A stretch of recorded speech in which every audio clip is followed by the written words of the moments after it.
so that people can follow up.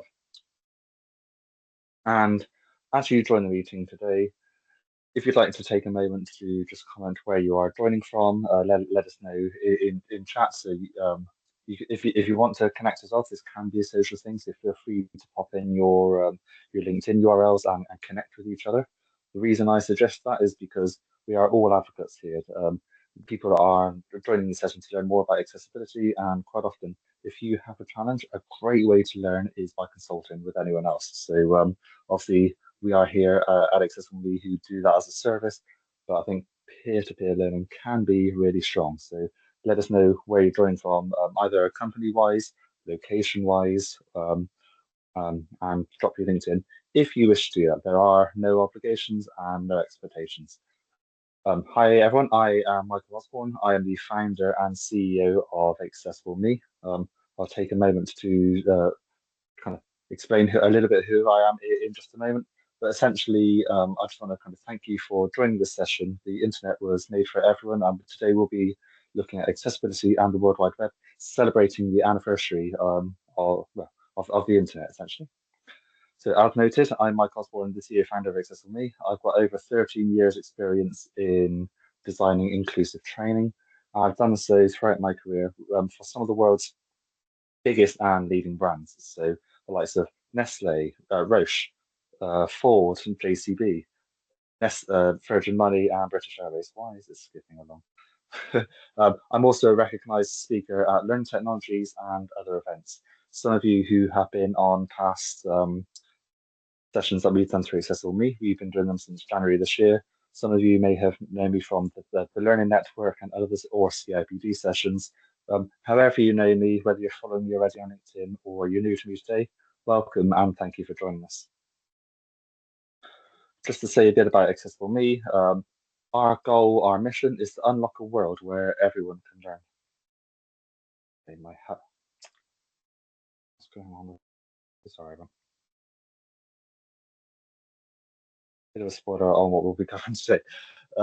Essentially, today I want to take you on a journey through why digital accessibility still matters deeply in 2025.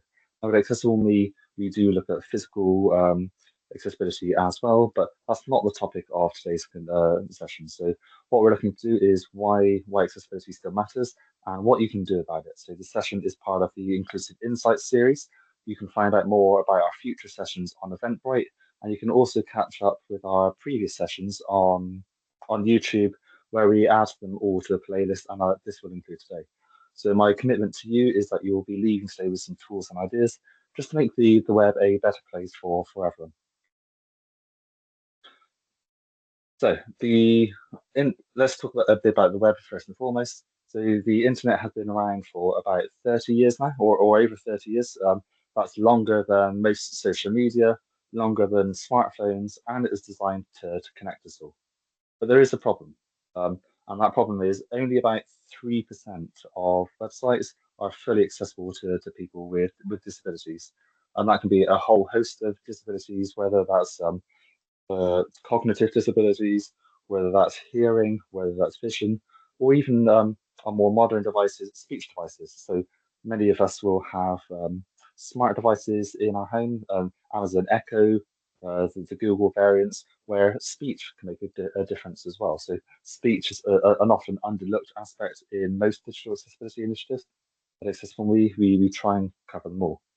Essentially, if only 3% of websites are fully accessible to people, that means millions of people across the globe are still being left out of digital life, sometimes every single day.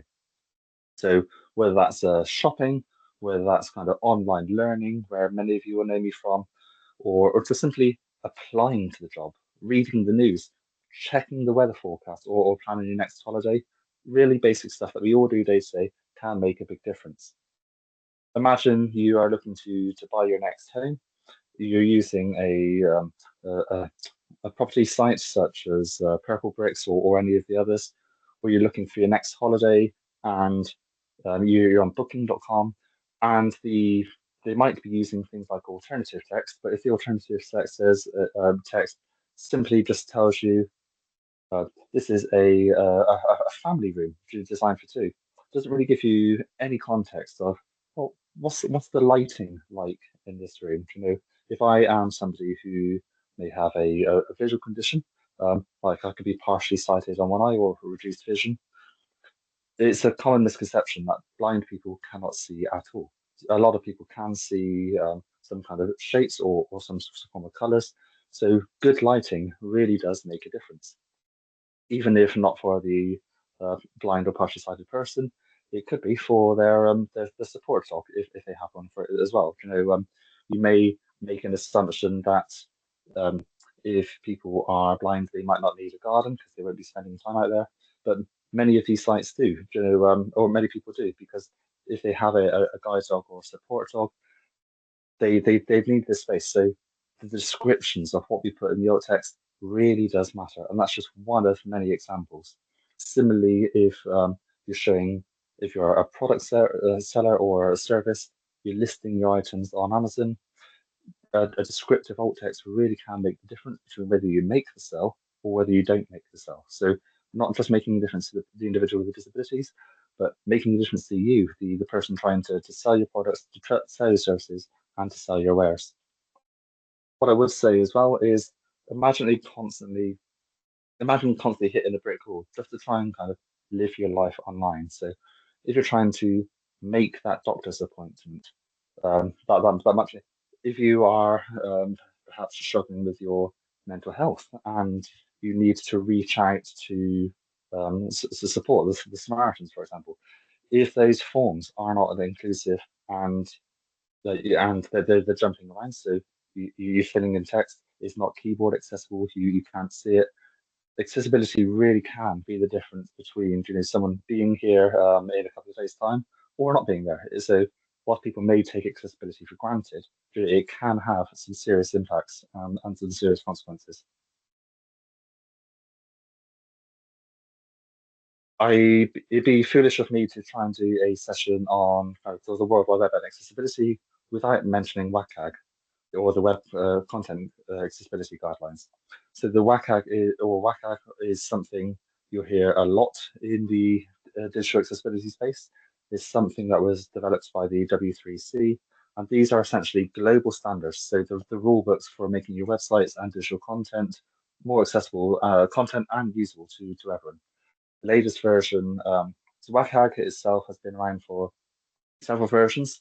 The latest version is currently 2.2, which was released back in 2023. Um, and WCAG 2.2 level AA, so there are three levels of WCAG, is the one that is kind of referred to in most laws, whether that's the Americans with Disability Act, or ADA over in America, whether that's the European Accessibility Act, which has come into effect in June this year. So we're a couple of months in now, or even the UK Equality Act as well. Most legislations, whether you're joining from Australia, Europe, America, or you know, wherever you're joining from, most of them point to the Web Content Accessibility Guidelines in some way and conformance. So how would you think of kind of one helpful way to think of the Web Content Accessibility Guidelines is if you imagine going to the supermarket, you pick up some cereal, whether for yourself or your children, and you can see the health advice, you know, the salt content, the fat content, you know, all of these things on how nutritious this is, how many vitamins on there. But what the Web Content Accessibility Guidelines are essentially the nutrition label for your website. It's something that can tell you, it's something that can tell your consumers how healthy and how inclusive your content really is. One of the things that was become more and more important with the European Accessibility Act recently, it's an accessibility statement. Now, accessibility statement is something you can pop onto your website and educate people on what you have done on accessibility. One of the things I have to kind of educate a number of different clients, regardless of their space, whether they are in events, whether they are in learning and development, is sometimes they are already doing some great things on the accessibility front. They are putting some adjustments in place. They make sure they have closed captions in more than one language, not just English. But sometimes they fail to let anyone know that's there. So if you have been on the website previously and you haven't actually let anyone know what accessibility features are available on your website, you're potentially losing customers who have kind of been there before, decided this didn't cater for me, and I've gone to look elsewhere, maybe to one of your competitors. But so by having the accessibility statement is a live document, a live statement to say, hey, we are committed to accessibility. This is what we're doing. You can, if you want to say, look, we acknowledge that there are some issues at the moment. This is what we are doing to mitigate some of those challenges. Um, and by putting a date on that, you can let people know that we are genuinely committed to accessibility. We're not just saying we're doing good, but any goal that's a smart goal, that is smart, achievable, and has a timeline on it, gives people that confidence to go, yes, I can see that not only are they talking the talk, but they're also walking the walk. I should know that if I'm working on the website now and I check back after Christmas in the new year, that it should be catered for me, then that it gives me an incentive and gives me a reason to come back. Let's look at why the web content accessibility guidelines matters. So why should we care about these guidelines? If you want to contribute to the chat, and we can make this a bit of an interactive session, feel free at this stage just to pop a few of your ideas down. No expectations. I want this to be a psychologically safe session. So if you prefer just to think about it, or if you're making your own notes, there's no expectations to share. But why should we care about these guidelines? If I may start, just to not keep anyone waiting. Well, in the first instance, they are in many places they are tied to legal requirements. I've outlined some of the laws previously: the UK Equality Act, the Americans with Disability Act, and the European Accessibility Act.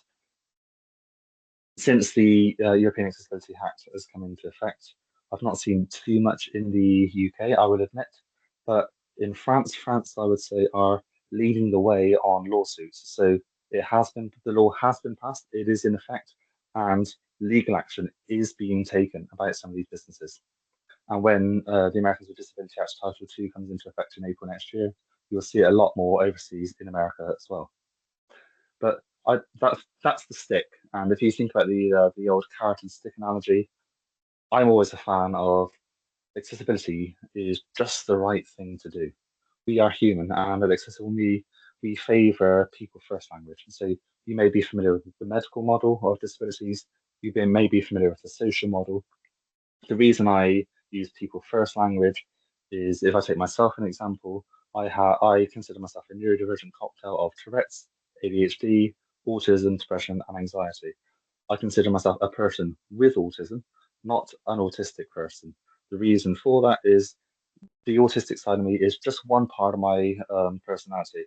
I wouldn't go into a meeting and say, "Hi, I'm Dino obsessed Mike Osborne," because ultimately my dinosaur obsession is just one part of my disability. It does not define me. And so I think the language you use on the website really does matter. Why am I bringing that on a web content accessibility guideline webinar? Well, you could technically meet all of the web content accessibility guidelines criteria, of which there are many, some of which are like the AAA and are kind of context specific, so can be difficult to achieve. But essentially, you could meet all of those and still use ableist language, use gendered language, and generally be exclusive in other ways. So, for example, if I log on to your website and everyone on that website is a able-bodied white gentleman, you might think if you have some kind of disability or a limb difference, if you aren't male, not white, all of these things might make an individual go, I don't belong here. So I want many companies to think less on just diversity and inclusion. Diversity gets through people through the door, yes, it does, and more towards diversity, equity, inclusion, and belonging. Because without inclusion and without building that sense of belonging, people aren't going to stay in your business. They're not going to apply for your job applications and stick around if they don't feel they belong in your company. Your customers aren't going to continually buy from you if they're always stick thin models and don't never reflect someone with a limb difference or a vitiligo or a skin condition. So going beyond the guidelines, all of these things really do make a big difference. And here's the bonus. If I haven't convinced you just by the law or it being the right thing to do, Accessible websites are often easier to use for everyone, not just for those of us with disabilities. And if I was to say to you or to your superiors, and you want to make a business case for why accessibility is important, if I said to you, okay, what would it mean to your business to feature or to rank more highly on the Google search engine?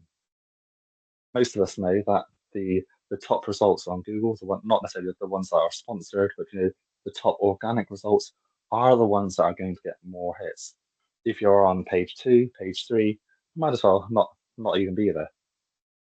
One of the things that people don't often realize is that the way Google and search engine optimization works is they send out crawler bots to kind of to search the internet, find content, and put it in this global organized list.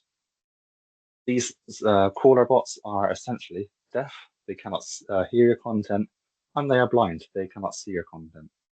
So if the content in your e-learning on your websites doesn't have a transcript for the videos, if it doesn't have alternative text on your images, the content might as well not be there as far as these bots are concerned.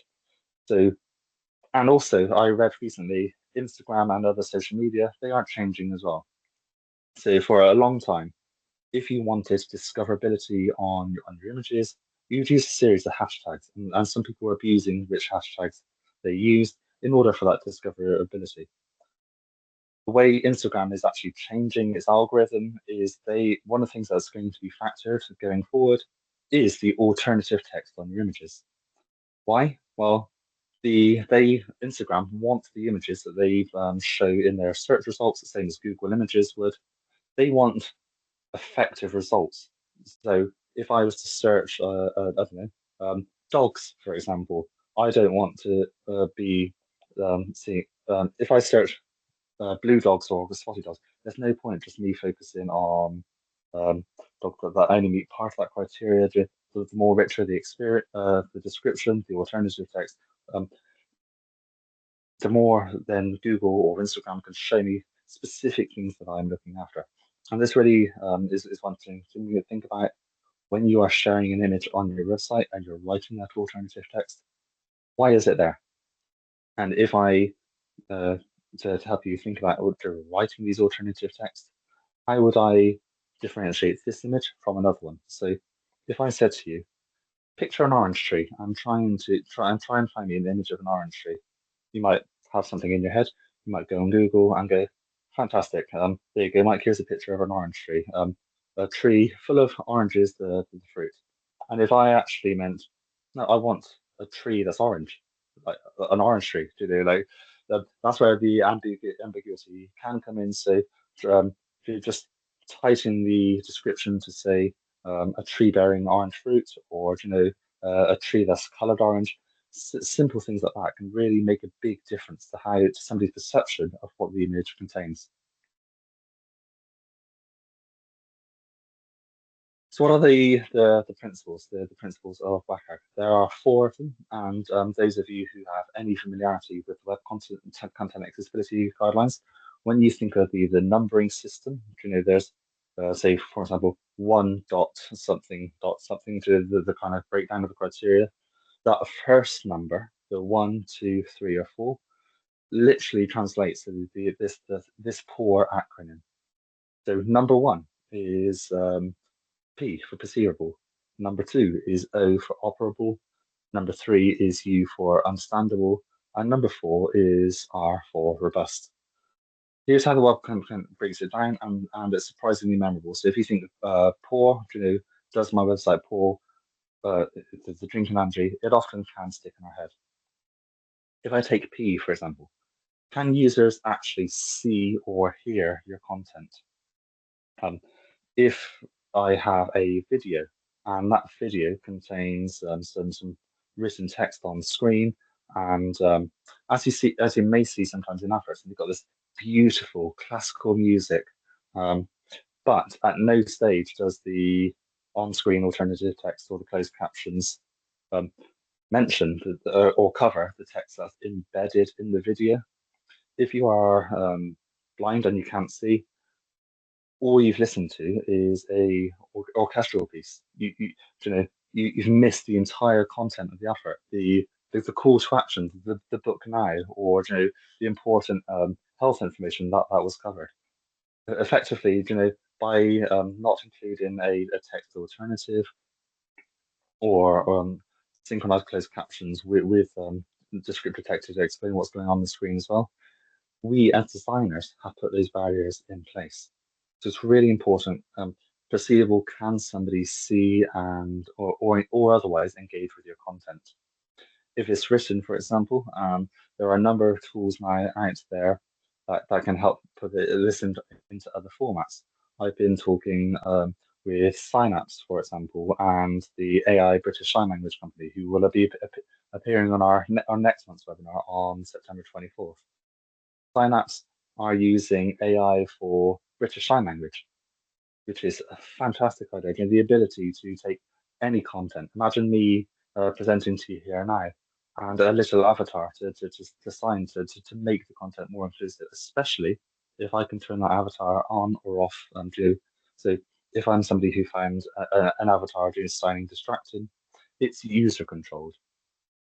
You just think of the difference that would make, or the ability to have read aloud. Now, we work with a company or partnering with a company and collaborating with Read Speaker. They have some fantastic software that can take your text on screen and read it aloud. Not only can it read aloud in a kind of that robotic voice that we may be used to from kind of a couple of years ago, but text to voice language has gotten so much better than it was. Okay, that's probably enough for perceivable. I don't want this to be a monologue. The next is O for operable. So I can see it, I can hear it, that's great. But can I use this without a mouse? Now, if I just take something simple as think about keyboard shortcuts. Many of us might have used it, the old Control C for copy, Control V for paste. Think about how difficult a keyboard shortcut might be if you only had one hand or one arm, or if you had Parkinson's and you needed to that fine motor skills. If so, operable kind of covers things in many different ways, and if I take that without can they navigate it without a mouse example, then this might be an individual using a screen reader. Screen readers navigate by things like ARIA landmarks, which, if you're not familiar with, is worth looking up, but also the headings. So rather than just bolding our headings and increasing the font size, do make sure you're using the H1, H2 tags, or if you're using articulate storyline or Microsoft Word, for example, the heading 1, heading 2. These things really do make a difference and make your content so much more easy to navigate if you're somebody who is relying on keyboard navigation. Next is understandable. So is it clear what things do and how to use them? But this one's especially important for people with cognitive disabilities, people who like myself, like my daughter, can be quite literal with instructions, but also with the understandable. If I take a button, for example, if the instruction is click the red button to escape. Now, if I'm colorblind, it might not be immediately obvious which button on the screen is the red one. So having other things such as the button marked escape or labeled escape can make a big difference. But going beyond that, I audited a website recently, and the website was nice. It's very pretty. I will give it that. But there was a section divided into on the screen, divided into 4 parts. One bit I think linked to the about page. One bit told you more about the services. Each one of these elements simply had the label "click here." So if you wanted to read more about the about, you click there. If I wanted to read more or go contact us, click here. Where click here isn't useful is actually telling the user where it's going to take them. So I mentioned keyboard navigation previously, or people using screen readers. Hyperlinks is another thing that if you're using a screen reader, it is important. Now, a screen reader can have some skip to links feature. So if the option is effectively you're skipping from click here, to click here, to click here, to click here. I, as a user, am not going to know whether the click here I'm clicking on is taking me to the About Us or the contact page. And a simple change would have been, you know, learn more about our history for the About Us. It might be um, discover how we can help you. These things have a stronger call to action. They educate the user not just on where it is I'm going to take them, and also just thinking on that kind of click here note. Click assumes that the individual is using mouse. It's not very cross-platform friendly if I'm using my smartphone, for example, where I'm going to tap. But also if I'm using different assistive technologies, I might not be clicking. So do think about the kind of the words we're using. And one final tip on our hyperlinks is the larger the clickable space is, um, the better it is to click on. So I mentioned somebody who may have arthritis or Parkinson's who may have some kind of motor restrictions in their hand. The bigger the clicking space, the better, as opposed to highlighting the letters AI, for example, to read more about AI, which has a very, very small click space. Finally, R is robust. So does your content work well with different devices and different tools like screen readers? It can be. Does this work on different platforms? So does it work on Google Chrome? Does it work on Firefox? Does it work on my Mac as well as it does on a Windows machine? Does it work on my smartphone device and my tablet? Or simply, if I'm using different alternative text, not different assistive technologies, does it work on these technologies as well? Not only does it work, do I have the same experience? So when you're evaluating your website, or testing yourself, I'd like you to kind of think about what is the call to action? What am I expecting the user to do here? And in order of making that assessment, is this accessible or not? Is not to ask, does it achieve the objective? Am I getting people to the cart? Is one aspect, but who might not be able to do this? Just changing that kind of the frame of mind of who might, like, does this do something? Yes. If you change that mindset and go, who might not be able to engage with this and why, you'll soon be surprised that if you make those considerations, so somebody who's using a keyboard, you might not be able to find or engage on this. By making some small adjustments or by making an alternative, you can actually go a long way to helping other people. If I take some basics, some things that most websites get wrong, which is color and the size of fonts. By increasing the size of our fonts and by ensuring good contrast, not only are you helping somebody who might be colorblind, one of the things you can also do is to help people with dyslexia. By pairing your content, your text content, and breaking it rather than having blocks of text, by using bulleted lists, you can help people with cognitive disabilities, and if you have not just text but actually icons as well, and you can help not people with dyslexia who might struggle to read, but also non-native speakers. So the more you can use visuals to illustrate what you're saying as well, and I'm just to be clear here, not just visuals. I think a text alternative is very good, especially if you might be somebody who thinks of it literally. All of these things are going to make a big difference to your design. You don't need to memorize every rule we're going to talk about in the webinar.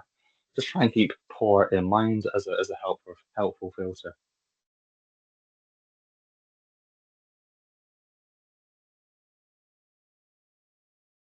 So let's talk about real barriers and real people and get a bit practical here. So different people face different barriers. So these could be visual barriers. Somebody who is blind might not know there's an image on your page if it's not described. By it not being described, it can be a few ways. So is there a caption on the image if that is appropriate? But also, is there alternative text? Um, on a website, I would note, missing alternative text on the image can be very, very detrimental to the user experience. The reason for that is because in the absence of alt text, it will read the file name. And if your file name is, I don't know, ChatGPT generated image 1.57869, it's not very clear on what that image is actually of. If it's decorative, then mark it as decorative if the option is there to do so, or simply have the closed brackets, the quotations, um, and keep them blank. Better still, if you can add alternative text on your image to be to describe what it is, what you're trying to convey with that, then really do consider putting it in there.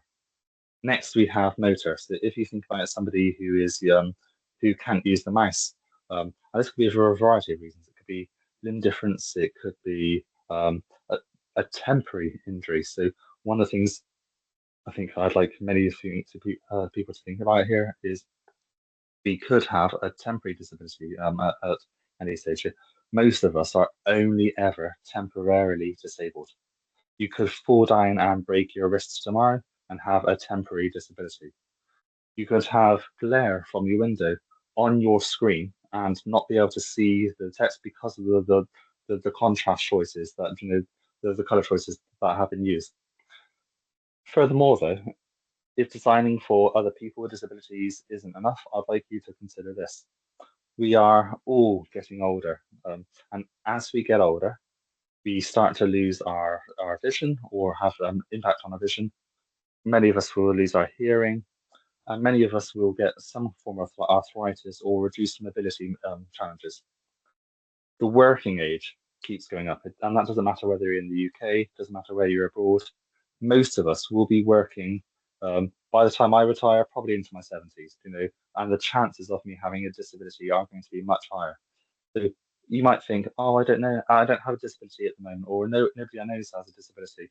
Chances are you will have a disability in your lifetime. So why not design for your future self? And just that's it for a moment. Finally, next we have cognitive. So somebody with anxiety or ADHD, they might feel overwhelmed by flashing adverts, particularly those old pop-ups, and if there's movement on the screen with like animated GIFs, and I'm trying to read a block of text, and meanwhile, there's like a little thing whizzing around, it's going to cause a distraction. Something else that's going to cause a distraction is if I've gone, oh, this piece of text looks interesting. I'm going to open that in a new tab for later. And all of a sudden, I've got this loud music blaring because of an autoplay video. All these things are going to make a big difference, especially if I then go on the website and I can't find how to pause that audio, or I can't find the source of the audio. These things are going to cause mass frustration. Similarly, if I have dyslexia or a kind of a low reading age, if I've landed on your website and I'm probably about 60% reading through those couple of lines on your banner, and then it skips on to the next one, and I have to wait for it to cycle because I don't have any user control, these things are going to cause great frustration, especially if I need it in a time of need.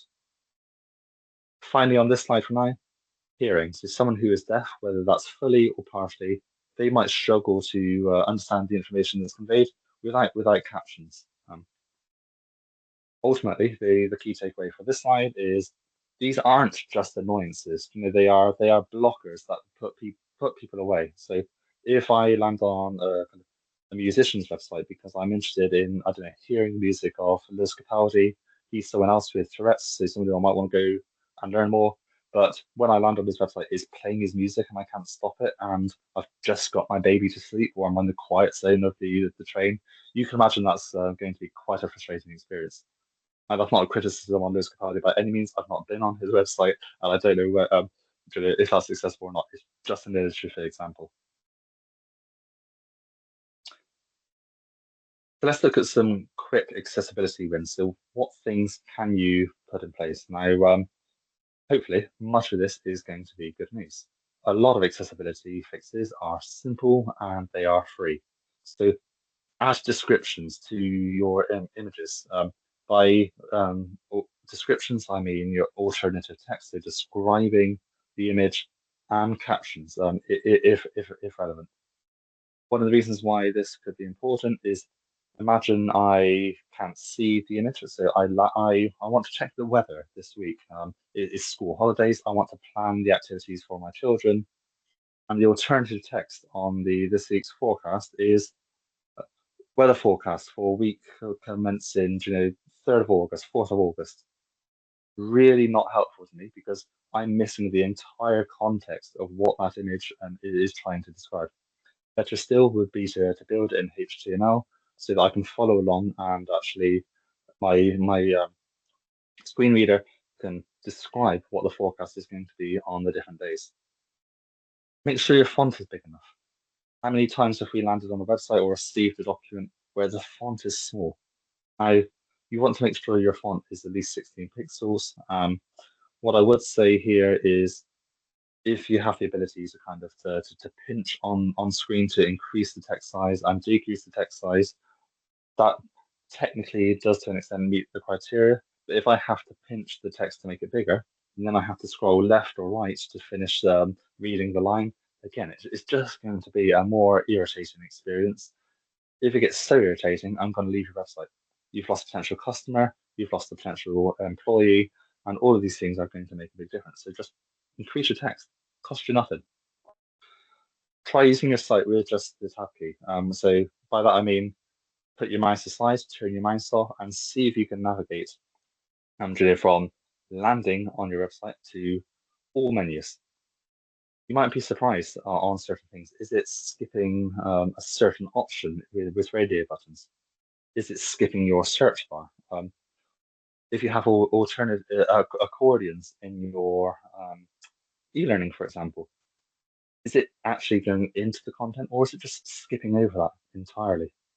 Check it out, and when you get a chance, you may be surprised. And as I alluded to earlier, please do avoid a kind of autoplay videos or flashing content. Whether you're in kind of in events and you may see in things like Strictly Come Dancing or wrestling, for example, this video contains strobe lighting. Why? Why use things like strobe lighting or flashy effects if it's going to potentially mean that people can't engage with your content? These things baffle me, but at the very least, give warnings it's there. Better still, don't use it at all. And ultimately, this comes down to using giving people control. Like let them play and pause their video. Let them pause your hero image on the top of your website. Better still, if somebody says, "Hey, I want to turn the captions off on in this video," try and remember those settings. Imagine going through an e-learning program where I want to learn something like sign language or I want to learn, I don't know, astrophysics. It doesn't matter what the subject. If that course is built out of 72 micro learning videos with 2 or 3 minutes each, but I have to turn the captions on each and every time, again, that's going to be a frustrating experience. You've gone through the effort of making sure these things have captions, have transcripts, but because you haven't remembered the user's preference, you're still creating a frustrating experience. And finally, label your form fields. So form fields are a massive part of the call to interaction. They're the ones the sign up to our newsletter to hear from us. Think about how many fields you have and why you're asking. So essentially, to hear from somebody, all you need is their first name and their email address. You might make the phone number required field as well. But imagine I'm advertising a new position at Accessible Me, and I have the name, the email address, and the phone number as required fields. Automatically, if I am somebody who is deaf and I land on this website and I have to put in a phone number, I might be thinking, if Mike calls me, I really want this job, and if Mike calls me, I'm not going to be able to speak to him. You know, all it would have taken is to make the phone number not a required field, and ask the question, do you have any preferences in how we communicate with you? You could have a checkbox further down the page. I would like to hear through SMS. I would like to hear through email. I would prefer voice notes or a video call. If I can get somebody on a video call, Even if I myself cannot sign, they could turn on the captions. Okay, these things are going to make a big difference to whether or not somebody can get the job. And the more we can get people into roles with such a diverse range of experiences, the more we're going to innovate. And a classic example, not an accessibility one, is if you think about the soap dispensers in most places, these automatic soap dispensers, people who don't necessarily have white skin, so if they are black, and try to use these soap dispensers, the UV doesn't bounce off their hands in the same way, and the soap dispenser might not dispense the soap. So that's kind of racism in action. Why did that happen? Well, it happened because there's white designers in the room who didn't have other black designers or people from other different ethnicities, either in the design process or in the testing process. And this got all the way from design to release and rollout and sold with this massive design flaw. And that's just kind of a non-accessibility example, but an issue of discrimination in action. And too often, accessibility is one of those things where we somehow seem to get by with allowing accessibility issues to be present. So releasing a video that doesn't have closed captions or text transcript alternatives, you know, by releasing a website that hasn't been tested by people with accessibility with different disabilities, even if you've done some automated testing yourself. There are a lot of tools out there these days, from tools that check your color contrast, tools that make sure your website has got alternative text on as images. Just by and the only action you need to take is to take your URL, put it in these checkers, and let it tell you, how many areas you're missing. Simple tool. So there really is no excuses in this day and age just by releasing content that isn't that at least doesn't have some thought to accessibility. So these are changes that your team can make today with no coding and no wizardry required. So I've kind of spoken about what you can do at this stage. Let's take just a couple of minutes to think about what not to do. So avoid a quick warning here. Beware of tools that promise to magically fix accessibility with one line of code. We've probably many of us might have seen these little widgets we pick on a website. There is no magic bullet. These widgets that promise to fix accessibility, for example, if I have an image of some text on my website, um, I might use it for headers because I want to preserve the font. If I'm a user who I'm switching contrast mode, I just am switching night mode on my phone, for example. It can't. These tools don't magically fix images of text. That image is still going to have the same contrast, and it isn't going to be inverted magically. So these things, these overlays or widgets, they can often make things worse, not better.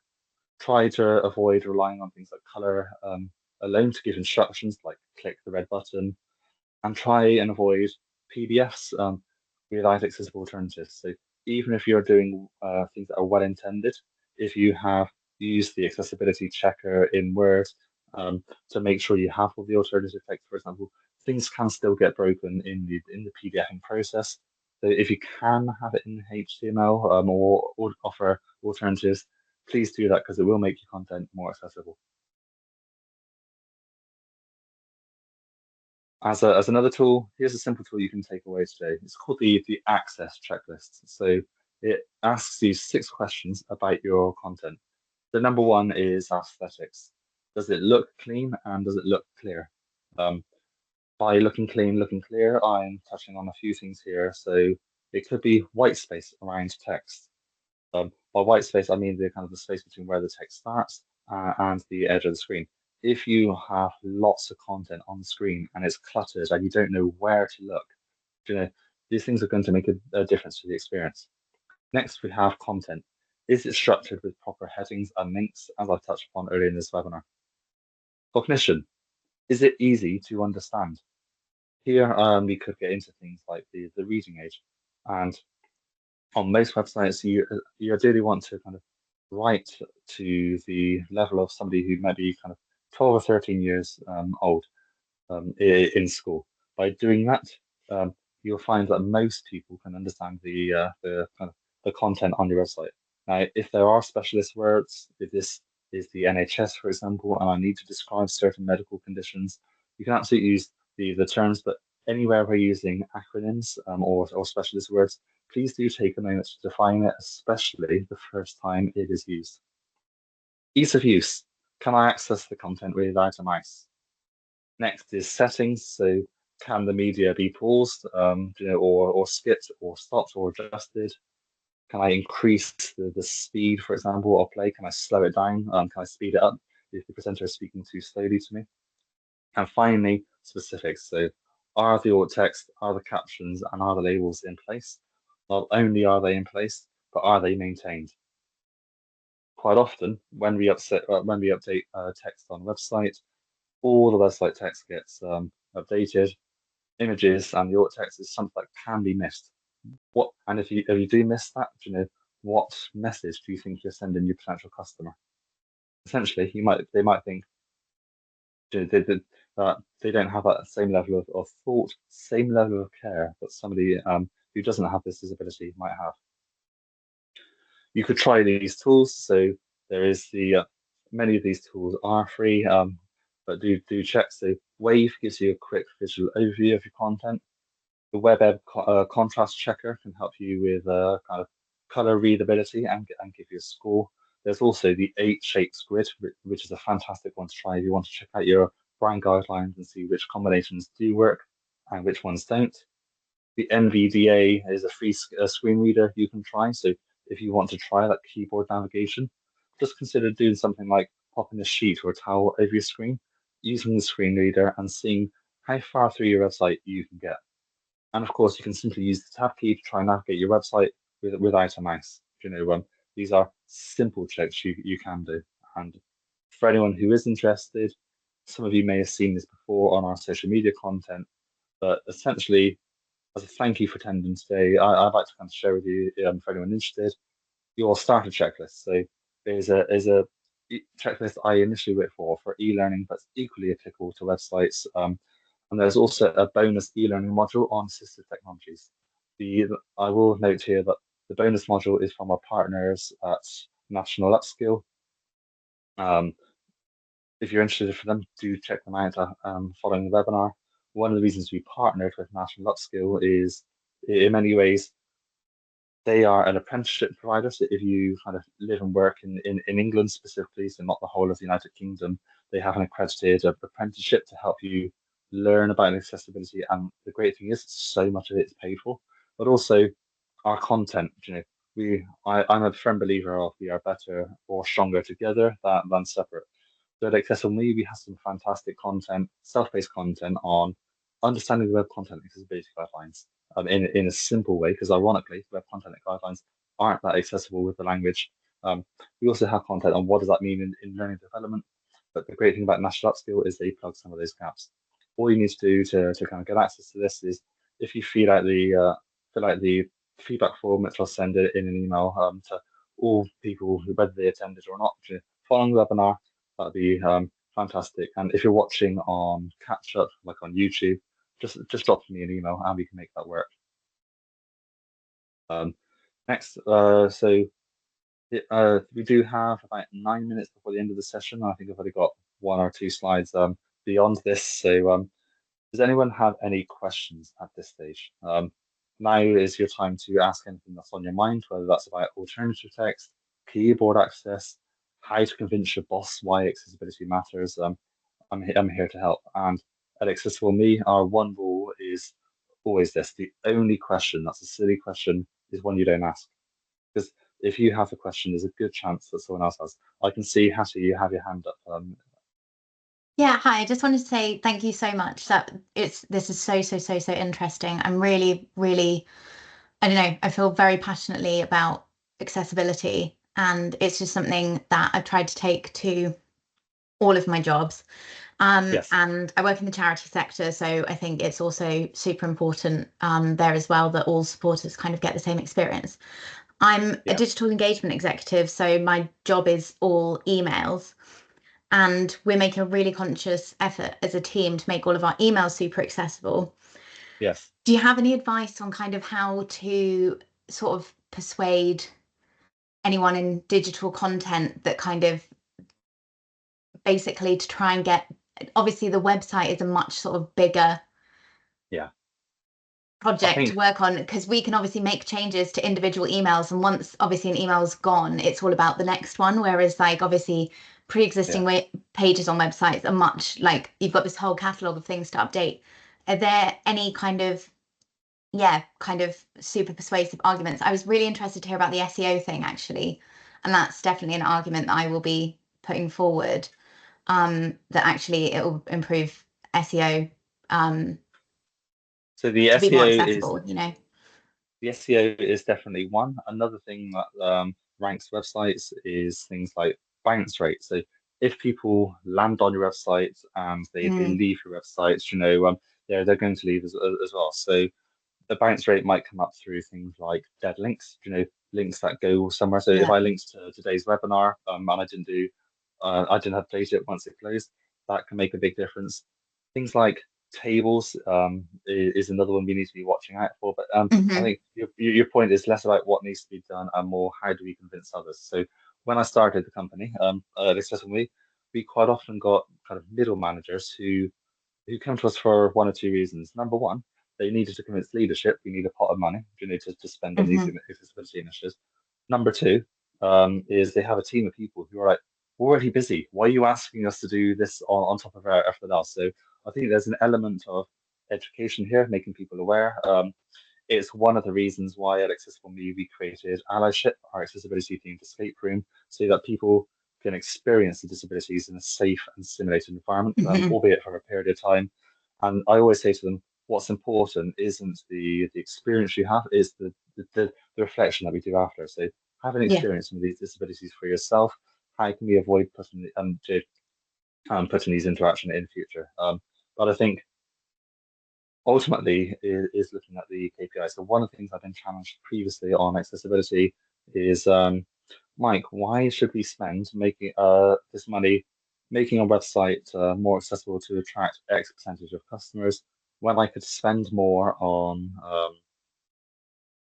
marketing, for example? I could spend more on display ads, or all these things that could get them on social media marketing, all these things that can get them to the website.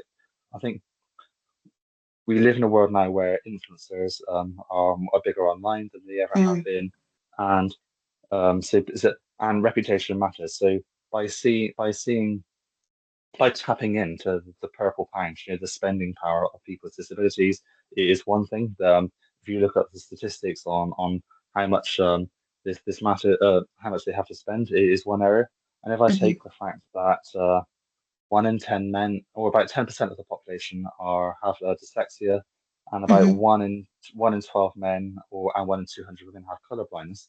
That's just two examples. And if I take a typical classroom of people, which might have 30 people in it, just on those statistics, I might have three of the 30 with dyslexia, and a couple do that are colorblind as well. So by thinking about, okay, how many people this is potentially affecting, is another one way to do it. But sadly, we live in a world where money talks, money matters, and so I do understand that there often needs to be the business case. So you've got three options. Number one is the law. You can go down the compliance route. We need to do this because if we don't, we may get Hmm. penalised. And what a great thing I often say to people is, if you think accessibility is expensive, wait until you discover the cost of not being accessible. So Yeah. if those lawsuits come in, if somebody puts a complaint, if a disgruntled customer puts a complaint on your website and they are very upset. So they've gone on Trust the Trader or Trustpilot. Mm. They've gone on your Facebook. They've gone on Google reviews, and they've Yeah. gone, look, I wasn't catered for. That all of these things are going to make a big difference. So yeah, if the compliance angle doesn't work, I think educating people on the financial impact, the SEO, and so on and Yeah. so forth should hopefully get them listening, and hopefully that answers your question. Thank you very much. Yeah, that's great. Thank you. For anyone who does need a bit of help, and I will come back to the question shortly, at Accessible Me, we're here to kind of to help if you need it. So anyone interested who wants a kind of quick scan of their website or take our readiness to self-assessment, we can make that available to you free of charge. The self-assessment asks you a couple of questions, and you get a detailed report off the back of that. There's no obligations there to work with us. It may you could take that to go to a different supplier. You could do this yourself. But ultimately, if it does highlight anything you'd like Accessible Me's help with, we can absolutely do that. If you are convinced and you want to take the next step, then we do offer a 6 to 8 week pilot. During that pilot, we will audit some of your content. That could be a couple of web pages. It could be something you built in Articulate. It could be a PowerPoint or an email. In the case of that's a good example, we can look at the different areas and give you some feedback and ultimately help you build a priority roadmap. So if you have a small budget now, but with a couple of these customers coming in, you've got lots more money to spend, we can help you. If that's not going to change and you're always going to have a small budget, we can describe what you can do that way as well, with or without our help. If we've proven value in that 6 to 8 weeks, then we offer an annual program where we will check content every month. So if you're one of those companies who have, say, a thousand e-learning modules, and you can only do so much at once, then we can look at doing some of those on a monthly basis, and we can help you decide what gets priority. We offer training and tools, so you have unlimited access to the Accessible Me Academy, and you'd have a dedicated customer success manager as well. All of which you'd get by earning the Accessible Me badge of compliance, which is something you can put on your website, put on your e-learning to say this has been audited by Accessible Me, and give your people in your tenders, your website, any people you're doing in recruitment, that confidence that yes, you care and you're doing something about it. With that, I would say to everyone, because I know we're very much at time, do stay connected. Our website is accessibleme.solutions. You can email me at mike@accessiblelimited on microsoft.com. Not very sexy, but I'm having a dispute with my domain provider at the moment. You can message me on WhatsApp or text as well. And you can learn more about our e-learning audits and workshops if you want that more information. Now, I personally don't have a hard stop, so if you're someone who does have a hard stop, thank you so much for joining today. But I will stick around for the next couple of minutes, and if you do have any questions, if you do have any feedback or final thoughts, I am here to answer. So do make sure you get your question answers before you go. And if you don't have time, just send me a message and I'll get back to you. Otherwise, I just want to say on behalf of the Accessible Me team, thank you so much for joining. And I mentioned earlier, only 3% of the websites are accessible at the moment. Thank you for being in that small percentage of people who are here making a difference. And and spread the word. We're not a charity, so whether we are successful or not makes a difference between whether I feed the kids at the end of the month. So I'm passionate about what we do. Hopefully that comes across, and I'm glad to see you're passionate about this as well by joining today's session. So thank you so much, everyone, and I'll speak again soon. Thanks, Ashley. I appreciate it. So Judith, I see you're still on. Do you have any final thoughts or suggestions? And again, no obligations, but this is a safe space should you need it. With that, in the meantime, I'm just going to stop the recording.